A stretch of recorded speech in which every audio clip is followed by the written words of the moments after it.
Welcome to GK facts. करण में बिल्कुल सही पढ़ रहे हैं आप। अभी यूके यानी कि ब्रिटेन के अंदर जो है मंकी पॉक्स, क्या मंकी पॉक्स का मामला पाया गया है। ठीक है, अब बात यह है कि मंकी पॉक्स का जो मामला है यहाँ पर दो व्यक्तियों के अंदर पाया जा चुका है। जब पहले व्यक्ति पर पाया तो इतना कुछ नहीं हुआ, लेकिन जब दूसरे व्यक्ति में इसकी पुष्टि हो गई इस क्या कहते हैं वायरस की, तो तब जाकर जो है यहाँ की सरकार थोड़ा कदम उसने लिए हैं। ठीक है, अब बात ये आती है कि मंकी पॉक्स का मामला आखिर में है क्या, ये बीमारी किस तरीके से फैलती है, इस बीमारी के क्या लक्षण है, क्या ये बीमारी भारत में भी आ सकती है। आना तो वैसे दूर है क्योंकि यहाँ से करीबन 6,000 किलोमीटर दूर है ब्रिटेन, है ना, लेकिन जब चाइना से आ सकती है तो कहीं से भी आ। लेकिन ये जो है मंकी पॉक्स में आपको इतना बता दूं कोई इतनी बड़ी बीमारी नहीं है, लेकिन ये टॉपिक पेपर के पॉइंट ऑफ व्यू से काफी इंपॉर्टेंट है। ठीक है, और इस टॉपिक से जो है आपसे एग्जाम में 1 या 2 नंबर का क्वेश्चन पूछा जा सकता है। आपकी नॉलेज के लिए भी काफी इंपॉर्टेंट टॉपिक है। पीडीएफ का लिंक डिस्क्रिप्शन बॉक्स में है गाइस, वहां से डाउनलोड कर लीजिएगा। और कहीं से टॉपिक ना समझ आए तो कमेंट बॉक्स में कमेंट करके जरूर बताइएगा। चलिए स्टार्ट करते हैं और जानते हैं मंकी पॉक्स के बारे में। देखिए, इंग्लैंड में एक मरीज में जो है मंकी पॉक्स रोग का पता चला है। ठीक है, अब दिमाग में क्वेश्चन बहुत सारे होंगे, उन क्वेश्चनों के एक एक आंसर दूंगा मैं आपको। मंकी पॉक्स रोग का जो पता चला वो इंग्लैंड के अंदर एक मरीज की में पुष्टि हुई। उसके बाद यूके स्वास्थ्य सुरक्षा एजेंसी ने घोषणा करी कि एक मरीज का निदान किया गया है। ठीक है, किसका, एक मरीज को जो है पता करा गया है। वही मंकी पॉक्स जो है एक दुर्लभ प्रकार का वायरल संक्रमण है जो कि लोगों में आसानी से नहीं फैलता है, इसीलिए जनता के लिए इस बीमारी का समग्र जोखिम बहुत कम है। ठीक है, अब आप पूछेंगे सर अगर ये नहीं फैलता है तो फिर मरीजों में इतनी जल्दी नहीं फैलता तो एक व्यक्ति में, देखिए जो चांस है ना वो 70 से 80% है कि ये मरीज में नहीं फैलता है, लेकिन अगर कोई ज्यादा ही हो जाता है तब ये मरीज में फैलता है। 20% जो है ये मरीजों के अंदर फैलता है, ये आपको याद रखना है। ठीक है ना, तो याद रखिएगा कि जो मंकी पॉक्स नामक जो बीमारी है, ये जो है मंकी पॉक्स एक दुर्लभ, क्या दुर्लभ प्रकार का वायरल संक्रमण है। दुर्लभ का मतलब होता है कि जो जल्दी से ना फैले। ठीक है, क्योंकि यहां पर देखिए बोला गया ना कि लोगों में आसानी से ये नहीं फैलता है। क्लियर हो गया यहां तक बात, ये आप समझ चुके हैं। इसीलिए जनता के लिए इस बीमारी का समग्र जोखिम बहुत कम है। अब इसके मुख्य बिंदु को ध्यान से समझिएगा, इंपॉर्टेंट है। देखिए, अब सबसे पहले आता है कि यूकेएचएसए यानी कि यहाँ की जो स्वास्थ्य एजेंसी है उसकी बात चल रही है के अनुसार रोगी नाइजीरिया में इस बीमारी से संक्रमित हुआ है। मतलब इन्होंने बोला है जो रोगी की जो पुष्टि करी है ना, वो रोगी ने नाइजीरिया में उसकी पुष्टि हुई है। और इस समय मरीज का इलाज Guy's and Saint Thomas NHS foundation trust London में किया जा रहा है। ठीक है, और वो मरीज का जो इलाज है वो कहाँ किया जा रहा है, वो लंदन में उसका इलाज हो रहा है। ठीक है, यह जो है एक दुर्लभ प्रकार का वायरल संक्रमण है। इस बीमारी से पीड़ित अधिकांश लोग कुछ ही हफ्तों में ठीक हो जाते हैं। अगर कोई व्यक्ति को ये पकड़ भी लेता है ये वायरस, तो उससे वो व्यक्ति कुछ ही हफ्तों में ठीक हो जाता है। ठीक है, यानी कि आप ये भी कह सकते हैं कि मृत्यु दर इसमें बिल्कुल नहीं है, क्योंकि यह एक हल्का आत्मसीमित बीमारी है। ठीक है, हालांकि कुछ व्यक्ति गंभीर रूप से प्रभावित हो सकते हैं। ठीक है ना, मतलब कुछ व्यक्ति बोला जा रहा है, तो आप ये समझ लीजिए 5 से 10% लोग जो है वो इससे, कुछ व्यक्ति जो है वो गंभीर रूप से प्रभावित हो सकते हैं, लेकिन ये मनुष्य में इतनी जल्दी ये बीमारी नहीं फैलती है।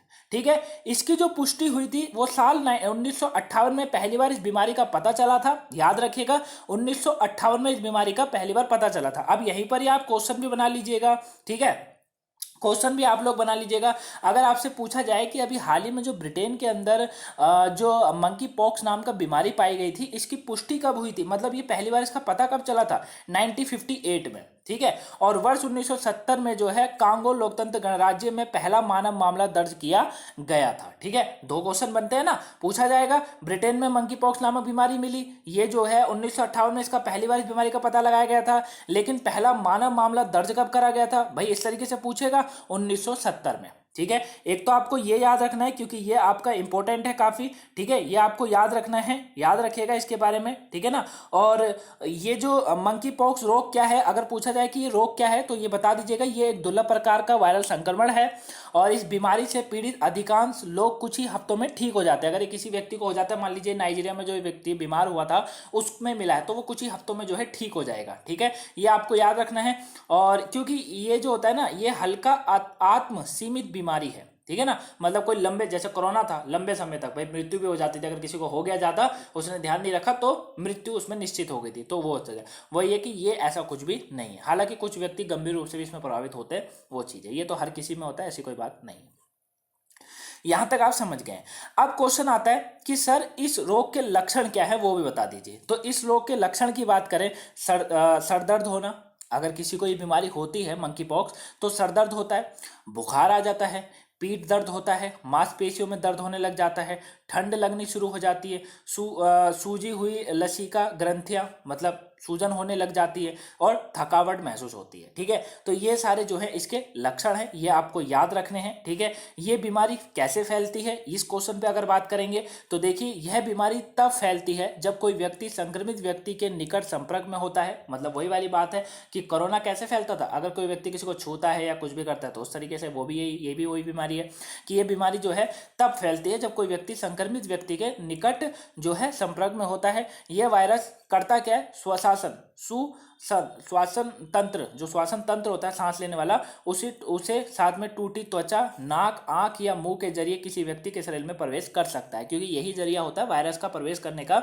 ठीक है ना, सांस लेने के जरिए हो गया, या टूटी हुई त्वचा जिनकी होती है उन पे, जिनके हाथ वाथ फटते हैं, त्वचा थोड़ी टूटी टाइप की होती है वो, आंख या मुंह के जरिए, अगर आप किसी व्यक्ति के संक्रमण, जैसे कोरोना क्या था, किसी व्यक्ति के संक्रमण में आए, किसी भी व्यक्ति कोई संक्रमित है उसके हम संपर्क में आए, उसने कुछ भी करा, सांस ली, कुछ भी करा, उसके जो वायरस निकले, हमने मान लो मास्क नहीं पहना है, कुछ भी नहीं करा, तो वो वायरस सीधे कहाँ गए, हमारे अंदर, और हमें भी फिर कोरोना हो जाता था। तो इस तरीके से था। और इसमें जो है पालतू जानवर के साथ साथ बंदर भी शामिल हैं, इस बीमारी को ले जा सकते हैं और प्रसारित कर सकते हैं। मतलब इसमें जो है कृंतक जिनमें पालतू जानवरों के साथ साथ, मतलब इसमें पालतू जानवरों को फैलता है पहले, उसके बाद बंदर भी इसके अंदर शामिल हैं, और ये बीमारी जो है यही सब जानवरों के द्वारा जो है फैल जाती है। ठीक है, तो ये इसमें फैलती है। अब बात इसके बचाव की करें तो बचाव भी जान लीजिए, जानवरों के साथ किसी भी संपर्क से बचे जो बीमारी को प्रसारित कर सकते हैं, जैसे कि बंदर हो गया या और तरह के जानवर। ठीक है, तो ये बंदरों से खासकर इसमें जो है आपको सतर्क रहना है। मतलब भारत में नहीं है, ब्रिटेन में बात कर रहा हूँ मैं।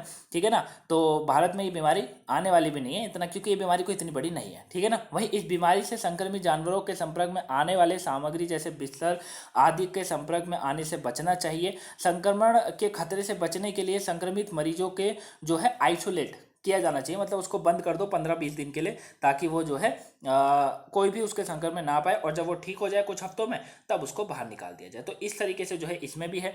और क्या कहा जा रहा है, संक्रमित मनुष्य या जानवर के संपर्क में आने के बाद हाथों की उचित स्वच्छता का पालन करना चाहिए। वही वाली कोरोना वाली बात है कि हाथों को जो है, अगर मान लीजिए आप किसी के संपर्क में आ भी जाते हैं तो आपको तुरंत अपना इलाज कर देना, अपने हाथ वाथों को धो लेना फटाफट, इस तरीके से। वहीं इस बीमारी से संक्रमित लोगों की देखभाल और उपचार करते समय व्यक्तिगत सुरक्षा उपकरण यानी कि पीपीई का उपयोग किया जाना चाहिए, यानी कि जो पीपी किट होती है उसकी बात यहाँ पीपी किट जो होती है उसके यहाँ पर किया जाना चाहिए, मतलब बीमारी से संक्रमित रोगियों की देखभाल या उपचार करने के लिए। ठीक है ना, हाँ, तो ये जो है इसका उपाय है। आई होप आप इसको समझ गए होंगे। ठीक है, तो ये आपको याद रखना है, इंपॉर्टेंट है। यहाँ तक समझ आ गया आप लोगों को।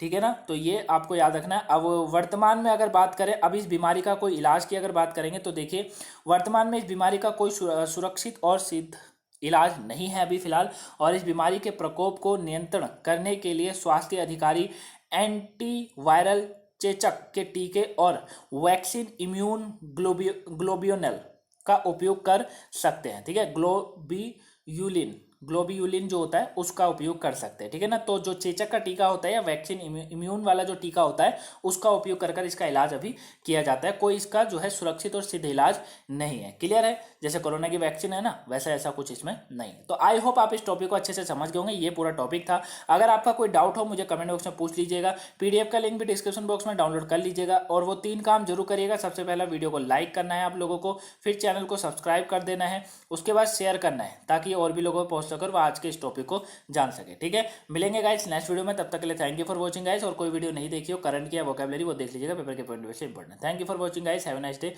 Thanks for watching.